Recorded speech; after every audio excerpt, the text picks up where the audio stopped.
Welcome back to Talk to Me with the coach, Mayden, as we're on the road once again, taking youngsters behind the scenes. And we got the man here for the White Sox. We're going to let him introduce himself. It's Lucas Giolito here, one of the starting pitchers on the south side. So where you get that name from?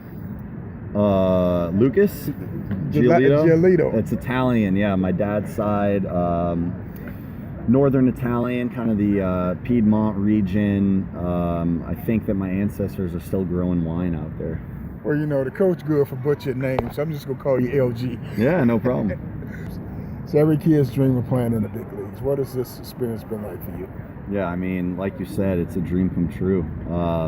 Being able to get this opportunity, especially in my situation, kind of learning, growing, and developing at the big league level. Mm-hmm. My season hasn't gone the way I envisioned it, but just getting to come to the field every day, put on a big league uniform, it's a surreal feeling, even now that I have a little bit of time in, and just trying to appreciate the opportunity and grow. Mm-hmm.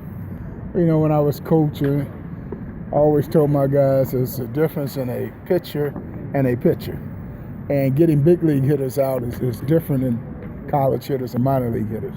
Absolutely. I didn't go to college. I signed out of high school. But coming up through the minor leagues, it's kind of like every single level added a little bit of, I guess, more of a challenge. Hitters kind of, develop just like pitchers do as you get up through the level. So when I was in A-ball, I could get to 2 strikes and just throw a curveball in the dirt anywhere, and guys would probably swing at it. Whereas up here, it's all about establishing all your pitches for strikes early. As a starting pitcher, the main goal is to go as deep in the game as possible and give your team as good of a chance to win as you can. So it's all about commanding your fastball to both sides of the plate, and then being able to throw your off-speed and breaking balls for strikes. That's the biggest thing I've learned. When you go out there and all your stuff's working, you're throwing everything for strikes, then it might feel like you're pitching in a high school or minor league game just because you're in control of the game, but it's being able to make that adjustment and finding the strike zone with all your pitches, and then you can start to get them to swing at the ones out of the zone. You know, I always told my guys as well, difference in big league pitchers, you don't know what they go throw, when they go throw, no matter what the count is. Yeah. I mean, that's huge. When a guy's hunting fastballs, sometimes an entire lineup will be hunting fastballs out the get-go, and that's when being able to rely on your changeup, curveball, slide, or whatever it may be, no matter what the situation. It kind of took me some time to get that feel for throwing the changeup in a 3-1 count or a 3-2 count when you grow up and all you do is throw fastballs when you're behind the count. So it's definitely a big learning curve and a lot to take in, a lot to try and get better. You found out real quick everybody hits a fastball on this level. Oh yeah. It happened to me a couple nights ago. Stanton, put one right over the right field fence right next to the foul pole. 3-2 count. Tried to challenge him with a heater and just got a little too much of the plate.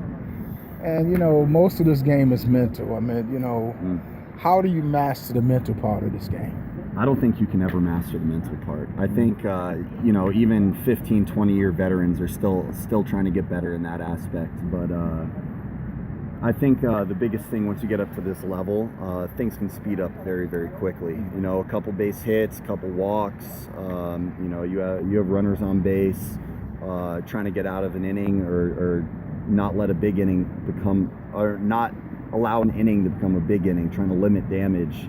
A lot of stuff goes into that, and I think one of the biggest things you can do is be able to slow the game down as a pitcher, whether that be with your breath, whether that be with your tempo. Everyone's different, but it's just finding that way to be in control and being able to slow down the game.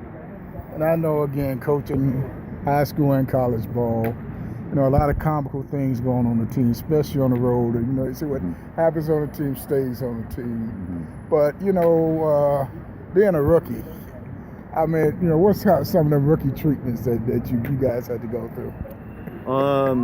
Doing errands here and there for the veteran guys. When we go on the road, making sure that you have all the necessary equipment for a road trip. You know, the rookies are always I wouldn't say in charge, because we're not in charge. We're told to do these things, but you know, making sure that we have you know, the right kind of beverages for guys, making sure that we have all the necessary stuff you know, for a road trip, and we're carrying it. We have it on us at all times. And then also, you know, providing entertainment. So, you know, maybe it's a long bus ride from the airport to the hotel. That means, you know, sometimes rookies will be getting up there and singing.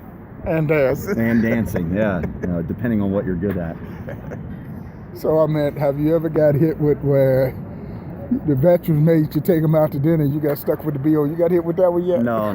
That doesn't really happen here. You know, usually the guys that have those contracts, they'll actually take care of us guys. Oh, okay. But those was the good old days before. Yeah, I think I think that kind of stuff was more prevalent back in the day. I've heard some stories. You know, Wago G, James Shields, he's my locker mate, so he's got some stories from his rookie days. It was a lot harsher back then. Yeah. So, I mean, when you reflect back over it, I mean, you know, what has this experience been like for you as a whole? It's amazing. You know, I'm thankful for the opportunity, and I'm looking to just grow as a pitcher, grow as a ball player every single day. You know, obviously the goal is to win games and hopefully bring a championship back here to the South Side within the next few years. I think that's very achievable. You know, just it's a young group of guys, so we're all learning together, growing together, and I'm very happy to be part of that.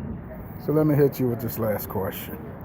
You get that call that you're going to the big leagues. Yeah. You walk in that locker room for the very first time and see your uniform hanging out. What's that feeling like? It was awesome. It was awesome. There aren't really words to describe it.